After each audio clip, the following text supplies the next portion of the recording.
Ninguém gosta de pagar imposto, seja no Brasil, nos Estados Unidos, em parte nenhuma do mundo. Mas, recentemente, a gente tem visto no Brasil, né, uma polêmica envolvendo algumas compras que estão sendo feitas na China. A Ana Freitas não está me ouvindo. Se o pessoal da técnica que está acompanhando a live, nesse momento, puder dar uma ajudada, né, seria maravilhoso. Ou ligar de novo para a Ana, ou tentar restabelecer o contato. Se a gente quiser tirar a imagem da Ana também do ar agora, eu acho que seria uma boa ideia. Mas, enfim, a gente tem visto nos últimos tempos justamente essa discussão, que ganhou força, principalmente depois da possibilidade de taxação, né, de algumas empresas chinesas. Aí entrou aquela história, não, o consumidor não vai pagar nada, que vai pagar é a empresa, né? A gente sabe que na prática não é assim. Agora, pelo sorriso, significa que a Ana Freitas está me ouvindo. Então, Ana, conta um pouco para a gente sobre essa polêmica que a gente tem visto nos últimos dias com os presentinhos chineses. Bom dia, Ana. Bom dia, tudo bem? Vocês compram? Tudo em paz.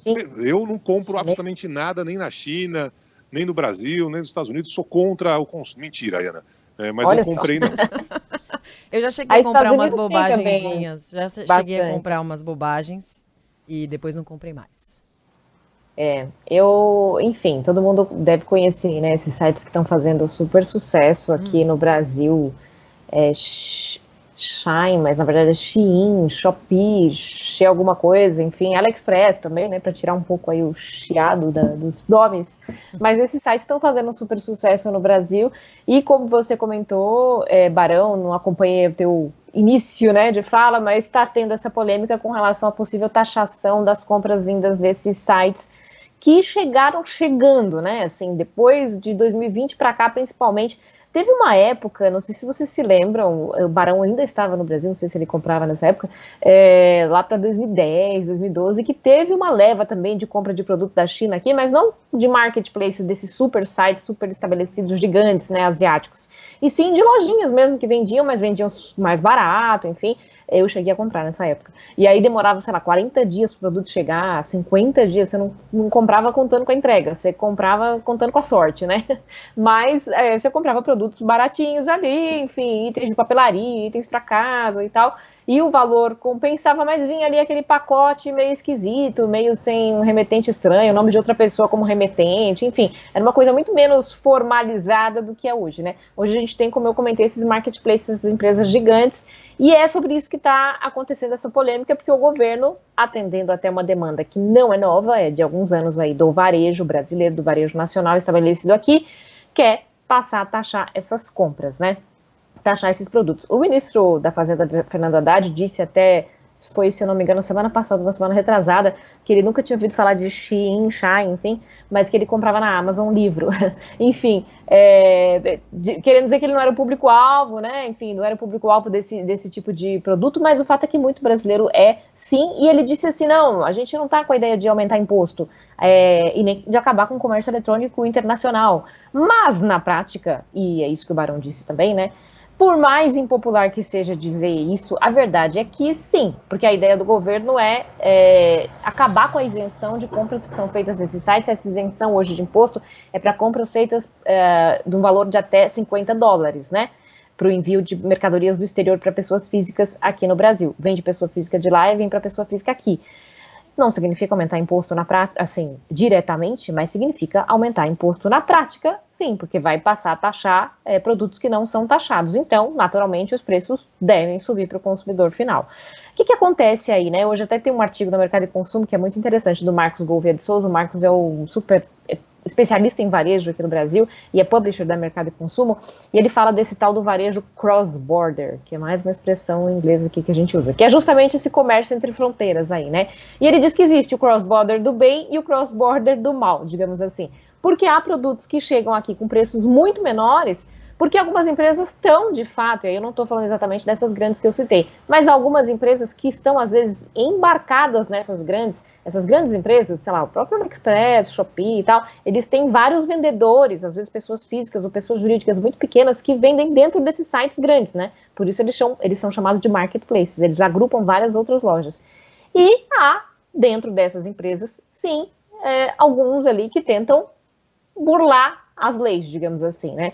A verificação desses produtos, quando eles vêm para o Brasil, por exemplo, é mínima. O Brasil não consegue fazer essa verificação, especialmente se vem pelos correios. É muita coisa vindo diariamente e não demora mais aqueles 40 dias, do que eu falei de 10 anos atrás. Vem, às vezes.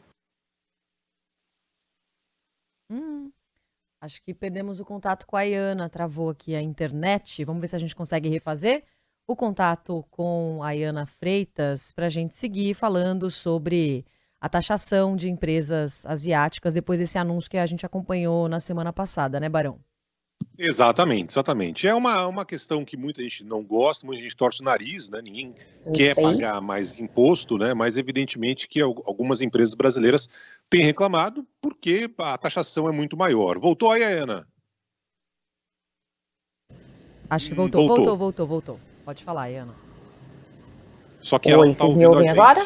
Sim. Estamos ouvindo. Pode falar, Ana. Sim, beleza. Eu não estou ouvindo vocês agora, tá? Mas estou vendo a imagem aqui, consigo continuar falando. Mas é isso, né? Enfim, tem, como eu estava dizendo, o cross-border, que é esse comércio internacional do bem e do mal, como definiu Marcos Gouveia, porque tem empresas, especialmente menores, que vendem produtos para não chegar até nesse nível de isenção dos $50, despacha esses pacotes, mesmo que você faça uma compra que ultrapasse os $50, faz o despacho, o envio desses pacotes por valores menores. Então a ideia é que chegue aqui ele não seja taxado. Enfim, é uma baita confusão, é um tema impopular de fato, é um tema no qual o governo está entrando sabendo que vai causar polêmica e já está causando polêmica, mas é uma demanda antiga dos varejistas aqui nacionais. Muitos varejistas nacionais também são marketplaces, vendem de outras pessoas, outras empresas menores aqui no Brasil, né? E pagam o imposto que a gente está acostumado aqui, que é bem alto aqui no Brasil, né? Então isso faz com que os produtos vendidos aqui tenham um preço elevado, mais elevado pelo menos do que a média desses externos aí.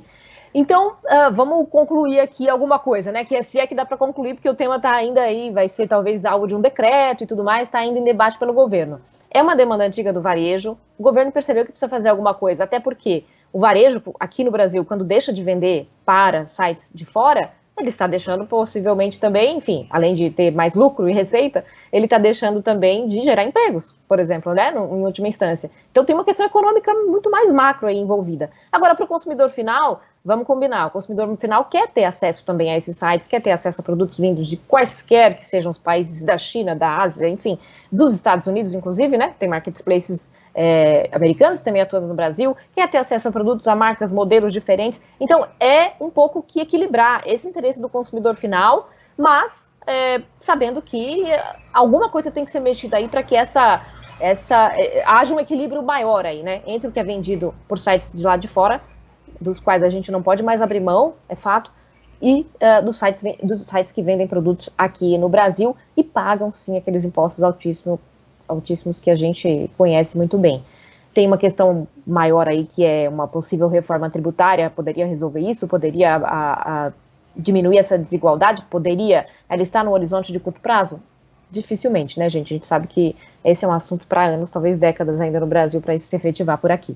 Sim, a gente conversou com um especialista na semana passada, Iana, que falou que de fato há um limbo na legislação e que essas empresas estavam entrando nesse limbo depois de explodirem as vendas depois da pandemia também, mas as empresas brasileiras falam em competição desleal.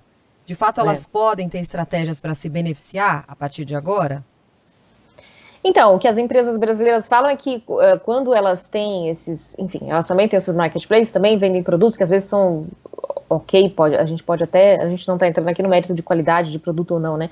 Mas tem uma diversidade ali determinada e tal, e quando elas vendem esses produtos pelos sites aqui nacionais, elas pagam impostos, como toda empresa nacional paga, né? Às vezes 60% do valor de um produto de moda, por exemplo, é imposto. Então, obviamente, se alguém não está pagando lá, elas estão pagando aqui, essa concorrência de fato é desleal, né? Aí há a questão, os sites estão dando acesso a pessoas que eventualmente não teriam acesso a essas roupas, esses produtos que vêm de fora, enfim, tem um acesso facilitado agora porque essas pessoas estão comprando mais, conseguem comprar produtos, enfim. Não é bem isso também que a gente vê. Quem tem acesso e quem compra nesses sites, geralmente, a gente está falando aí de classe média alta, Esses sites entraram na moda aqui para pessoas que têm alguma renda, que têm inclusive o hábito de fazer compra internacional, não é todo mundo, né? Todo consumidor que tem hábito e coragem, às vezes, de comprar em site internacional, porque não sabe se vai entregar, ou não tem endereço para entrega fixa, né? Não tem quem recebe em casa. Enfim, é um público também bastante específico aí. Então, como eu disse, né? É um assunto polêmico, mas que essa ferida precisa ser cutucada, né? Mais cedo ou mais tarde ela teria que ser cutucada. E está sendo cutucada agora. E é importante a gente lembrar que embora seja o governo agora finalmente falando disso, mas é uma demanda que vem de alguns anos, como você citou, Roberta, isso se expandiu especialmente da pandemia para cá. Então, desde aquela época lá, muitos varejistas grandes aqui do Brasil, o Instituto para o Desenvolvimento do Varejo, que é o IDV, que reúne grandes varejistas também, tem reclamado dessa concorrência aí. Isso foi aumentando, né? Mas é um momento de se falar disso. Uma coisa interessante a pensar é o seguinte: esses sites, alguns deles, inclusive esses internacionais, a própria Amazon, que é americana, o AliExpress, enfim, Shopee, eles têm vendedores que são nacionais, que são vendedores nacionais também. Então, dentro deles mesmo, pode ter a situação de ter um vendedor nacional pagando um imposto alto, né, para vender o seu produto, e um outro que está trazendo produto de fora e está passando reto aí pela taxação. E aí já cria uma situação até de concorrência desleal interna no próprio marketplace. Enfim, não é fácil, como eu disse, não é popular, mas, diferentemente do que o ministro também disse, o ministro Fernando Haddad, sim, deve resultar em aumento de preço para o consumidor final, e sim, resulta, no fim das contas, na cobrança, pelo menos, de um imposto que até agora não estava sendo cobrado em vários desses casos, né? Essa é a linha final, vai ficar mais caro para o consumidor, então se prepare aí, se tem esse costume, saiba que vai pagar mais por esses produtos, em especial desses sites chineses. Ayana, na semana que vem você volta a conversar com a gente, espero com a linha tudo perfeito aí, sem nenhum problema. Grande beijo, Ayana, até semana que vem.